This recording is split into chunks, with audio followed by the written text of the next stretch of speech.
Math 2, Unit 13, Section 1. Today we're talking about sample space. Sample space is the set of all possible outcomes of an event. And so some examples of situations we know some possible outcomes for and things that we'll be dealing with in this section would be a coin toss. So the sample space for a coin toss is going to be heads or tails. If you roll a die, what are the possible outcomes? So that would be, you could roll a 1, 2, 3, 4, 5, or 6. Letter grades that you can earn at school. You can either earn an A, B, C, D, or an F. Now I realize there's pluses and minuses, but we're just dealing with what the specific grade is.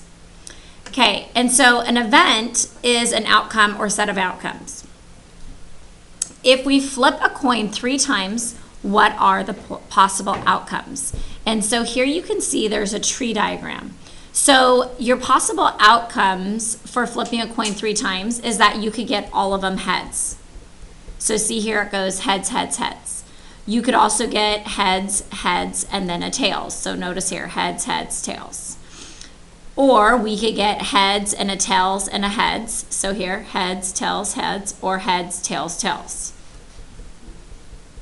The other possibility is that you could start with the tails. So if we go through here, the other possibilities are tails, heads, and then a heads, or tails, heads, and then a tails, or tails, tails, and a heads, or tails, tails, and a tails. And so if you look there, in terms of the outcome, there is a total of 8 possible outcomes. That is the total number of outcomes you could get for tossing a coin 3 times. Now there is a shortcut to that, and that is that if we're tossing a coin 3 times, so I'm going to make 3 blanks here. The first time you toss the coin, there are 2 possible outcomes. The second time you toss a coin, 2 possible outcomes. The third time you toss a coin, 2 possible outcomes. And so if you were to multiply all those together, 2 times 2 times 2, that is 8. And so we know that there are a possibility of having 8 different outcomes.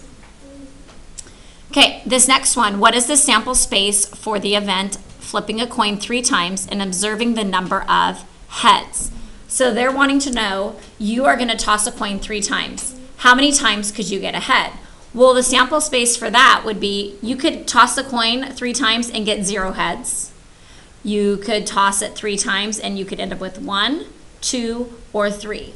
But basically the sample space is anywhere between 0 and 3. You could get none, or you get the max amount, which would be 3.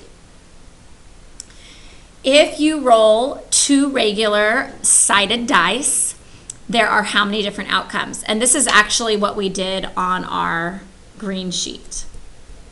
So if you went through and wrote everything out and counted how many were there, there's 36.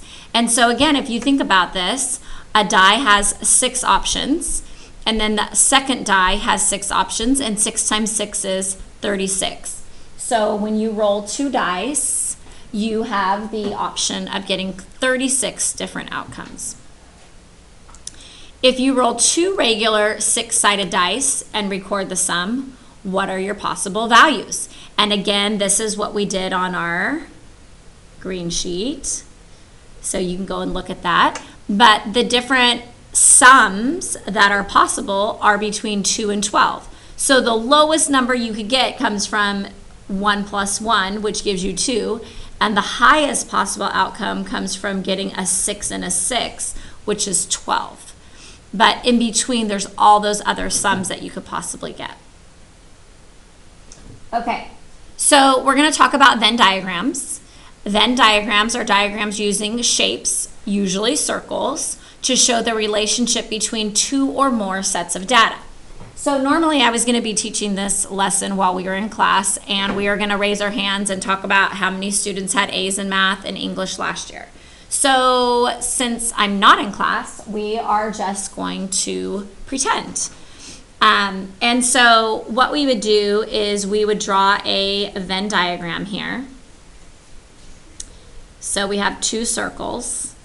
And if you're wondering what's happening right now, my children are here with me. And so if you hear little noises, that's them. Okay, so we have math and English. Okay, and so if we were raising our hands, I would say, okay, how many of you had an A in math last year? And you guys raise your hands. And let's say there were 15 of you. Okay. Then I say, okay, how many of you had an A in English last year? And so you raise your hands, and we'll say that 12 of you had A's in English. Well, then we have to think about, is there any overlapping portion? And so is there anybody that both had an A in math and in English? So I'm going to say right here, math and English. And so let's just pretend that 5 people raised their hands that had an A in math and English. So the overlapping portion right here, the 2 that have A's in math and English right here, there would be 5 people. Okay, so we would write a 5 right there. Now, when I said who had A's in math, those 5 people also raised their hands. And so for the people that just had A's in math, we're going to have to subtract that 5 out. And so there really are only 10 here. And if you look at this circle right here, you can see that there really are a total of 15 that have A's in math, but 5 of them are in that overlapping section. So we're going to have to do the same thing with the English. We have to subtract out 5, and 12 minus 5 is 7. So there's 7 students that got an A in English and not in math. Okay? But again, if you were to count this whole circle right there, well, 5 plus 7 makes 12. But these 5, we can't count them twice. So that's why we have to subtract them out. The total number of people that I took this pretend survey on, if you were to add this up, 10 plus 5 plus 17 is there are, let's say, actually I forgot I was going to mention one thing. There could have been some students that didn't get A's in math or English. And so if those people will say raise their hand, and we're going to pretend that there were 7 people. And so if people don't fit into the Venn diagram, but they are still part of the study, they go outside of our circles. And so I have 7 people that we're going to say had no math or English A's. If we add up here the whole total, we would add 10 plus 5 plus 7 plus 7. And that would equal a total of, let's see here. So we'd have 15 plus 14, which is 29 students who gave us information. And if you want to, maybe we put an arrow here and put didn't get an A in math or English.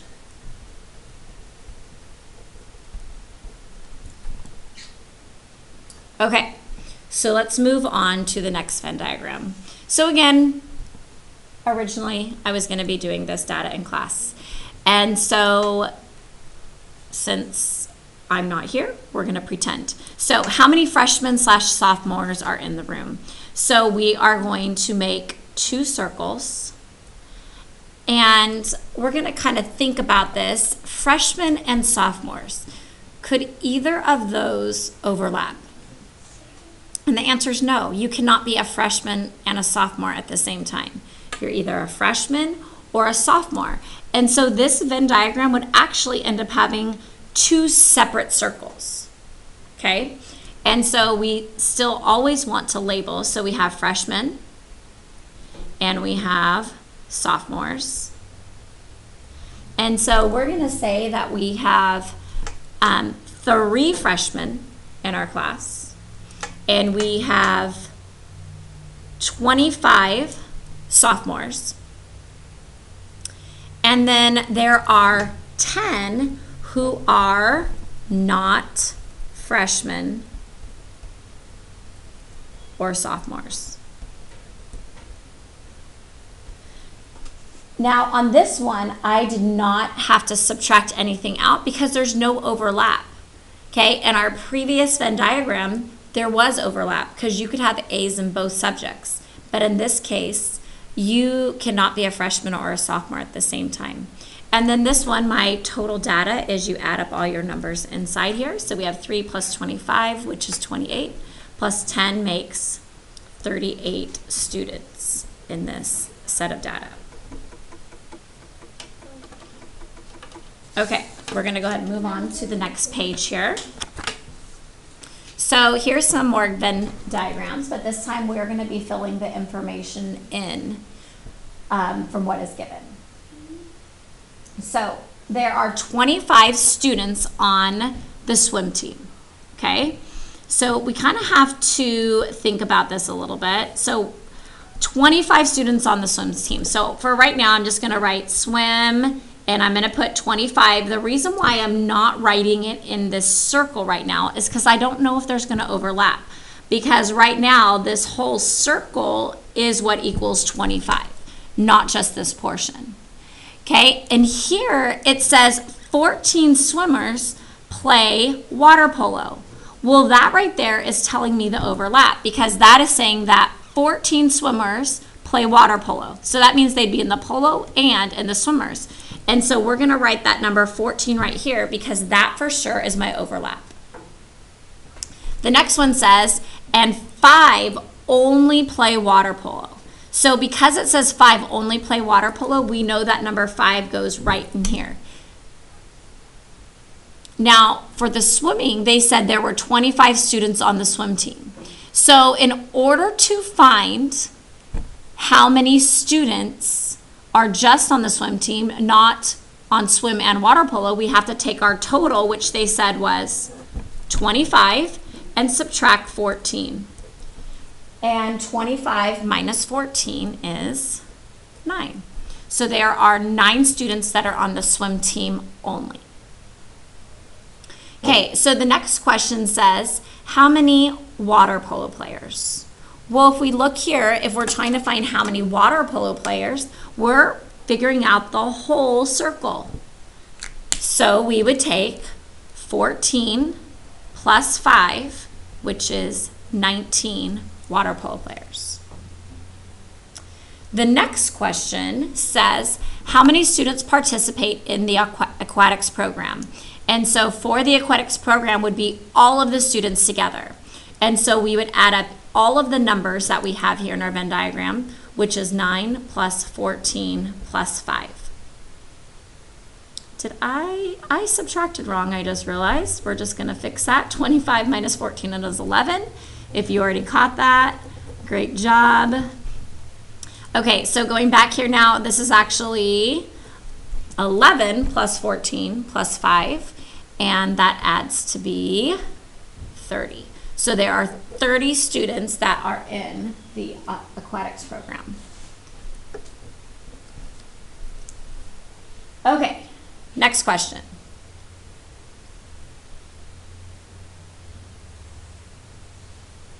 "40 students served detention yesterday." Okay, so right here, they are telling us that there are 40 students total, okay? 25 of them worked on math. So again, we're not exactly sure what's going on, and so I'm gonna put math, and we know for sure there were 25 students that worked on math, because I'm not sure about overlap, so I just need to kind of wait. Okay, it says 18 worked on English. So again, English, let's see if I can spell this. English is 18. And then it says 11 worked on both. So this is the only one that I know for sure, is that 11 worked on both. So I'm gonna put 11 here in my overlapping portion because 11 worked on both math and English. So now in order to find out how many worked on math, we know that the total for this circle is 25. But in order to find how many worked on math only, what do we need to do? So hopefully you said subtract. So we're gonna go 25 minus 11 and we subtract, and hopefully I did that correctly this time, and we get 14. And so 14 plus 11 does make my total of 25 for math. Okay, we're going to do the same thing for English. Okay, so we're going to subtract out our overlapping, which is 11. And when I subtract, I just have 7. So there are 7 here that belong in just the English portion. And if you add up that circle together, it makes 18, which is what they said here. Okay, so we have now completed the Venn diagram. It says count the total number of students represented in the diagram. So let's check to make sure this works out. And so if we add through, we have 14 plus 11 plus 7. So 14 plus 11 is 25, and 25 plus 7 equals 32. Now, they had told us that the total was 40, and that doesn't equal the total number that I have there. So what do you think that means? So hopefully you're thinking a little bit here. And as we talked about before, sometimes students are surveyed and they might not do exactly what we said. And so could it be possible that students in detention worked on something other than math and English? And the answer is yes. They could work on social science, they could work on science. There's lots of other subjects you could work on.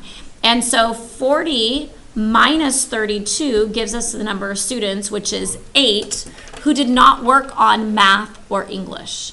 And so 8, the number 8 goes outside of the circle because that number right there didn't work on math or English. Okay. So now if you were to add all those together, 14 plus 11 plus 7 plus 8, if you add 8 to this 32, it does equal 40. And 40 students were in detention, so now all of our data is accounted for. Okay, this next part we're going to talk about is a two-way table. We're going to actually work with two-way tables a lot during this unit. We'll talk about it again at another time, but we're going to start today. So here it says, in a sample of 40 students, 15 males went on summer vacation and 10 stayed in town. So for males right here, we're going to fill in the information. So if I go to males, 15 went on a vacation and 10 stayed in town. So 10 stayed home. Then it goes to females. Of the females, 9 went on summer vacation. So here we're going to put 9 went on summer vacation and 6 stayed in town or stayed home. Okay, and then with these two-way tables, you always want to figure out the totals for each thing. And so if you count straight across for males, you always add across. And so 15 plus 10 is 25.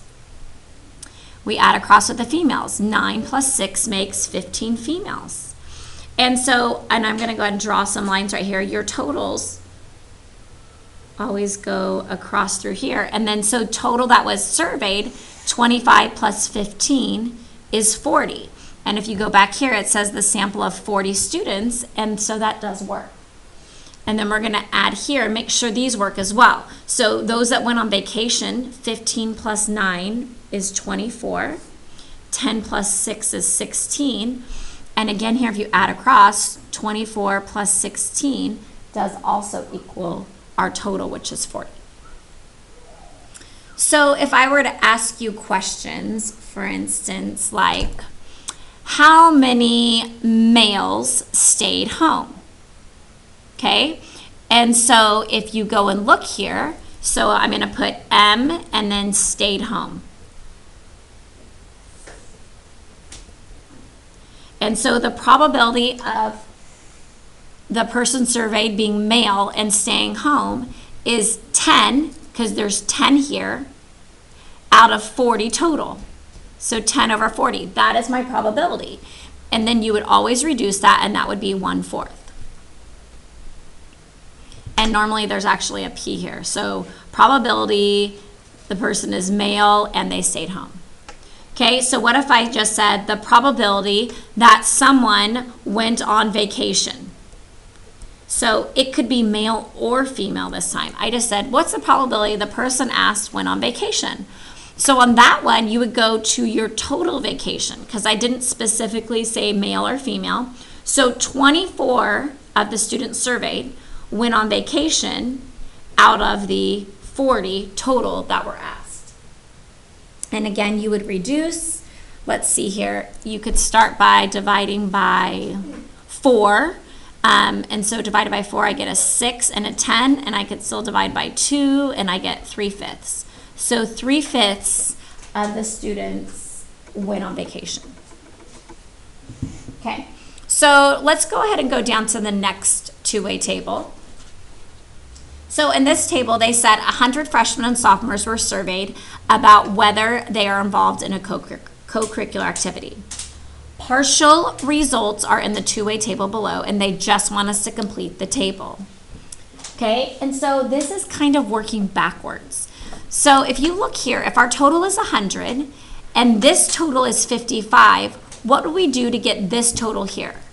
Because remember that our totals, add down through each of our columns and rows. And so in order to figure out what's there, we'd have to go 100 minus 55. And we would subtract, and we end up getting 45. And so if this number is 45, 45 plus 55, we double check. Those do add to be 100. So same thing here. These two would add to be 45. And so we would have to work backwards in order to find the answer. And so 45 minus 28, and we borrow, and I get 17. And so this number that's missing is 17. And again, you can double check 28 plus 17, and they do equal 45. So for sophomores, same thing, working backwards.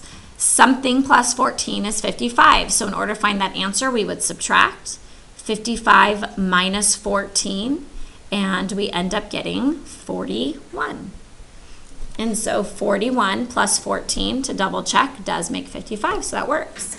And then these last two totals, we just have to add down. So this one, we are adding 28 plus 41, which equals 69. And this other column here, we have 17 plus 14, which is 31. And then these two together should add to be 100, and they do. So it all checks out, and we have the correct data in our table. And once you have that data, we could answer questions again. So if I had said, let's say, how many freshmen, what would be the probability of choosing a freshman for this co-curricular activity, or whatever? The total freshman is the probability of freshmen equals 45 out of my total, which is 100. And then we'd reduce, we can divide by 5, and we get 9 over 20. So the probability of surveying a freshman is 9 out of 20. Okay, that is it for now, and everyone needs to get started on their homework. Also, in the folders behind my desk, that is where all the progress reports are and work to be passed back. So if I can have a couple people volunteer to pass back work so that everyone can get their progress reports, which has your test scores on them, and get them signed by your parents. If there are any errors with your progress reports, bring them back on Tuesday, and we will fix anything that we need to. And if you get your homework done in class, you can earn extra credit, so please be working hard. Thank you.